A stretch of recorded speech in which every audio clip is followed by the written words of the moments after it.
Halo, nama saya Niko Yang dari kelas 6B. Tokoh pilihan saya adalah Sultan Syahrir. Ia dikenal sebagai ujung tombak perjuangan diplomasi Indonesia. Syahrir lahir pada tahun 1909 di Padang Panjang.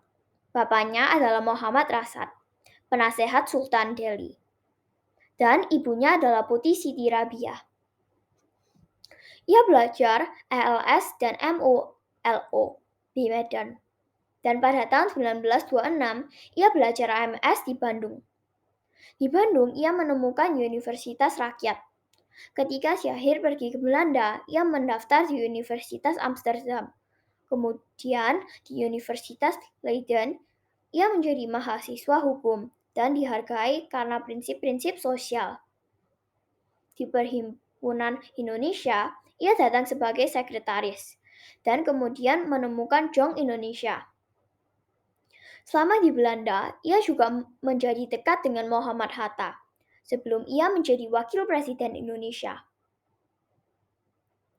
Kemudian ketika dia di Pulau Banda, ia menginspirasi anak-anak dan mengajar mereka tentang mencintai negara mereka.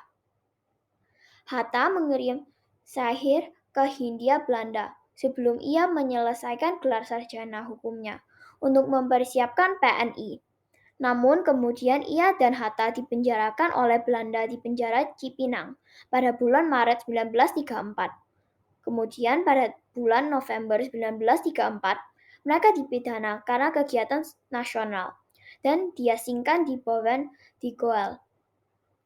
Dia juga terlibat dalam gerakan perlawanan dan dia juga mengorganisir perlawanan revolusioner. Kemudian dia menulis pamflet Perjuangan Kita. Itu tentang keberanian dan wawasan. Dan dia menjadi Perdana Menteri 1945 sampai 1947. Ia juga Perdana Menteri termuda di usia 36 tahun. Dia juga mendirikan PSI tapi gagal dan partainya sangat berpengaruh setelah kemerdekaan. Tetapi tidak berhasil pada pemilihan 1955 karena mereka tidak memahami sosial demokrasi yang ingin disampaikan Syahrir. Dia juga terjun ke dunia politik karena itu kewajiban baginya.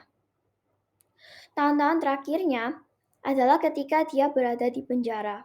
Selama di penjara, ia menderita tekanan darah tinggi dan menderita stroke pada tahun 1965. Kemudian dikirim ke Swiss pada tahun 1965, tetapi meninggal di sana pada tahun 1966. Karena Syahrir, kita bisa merdeka dan belajar untuk berani dan untuk mempunyai prinsip sosial. Terima kasih.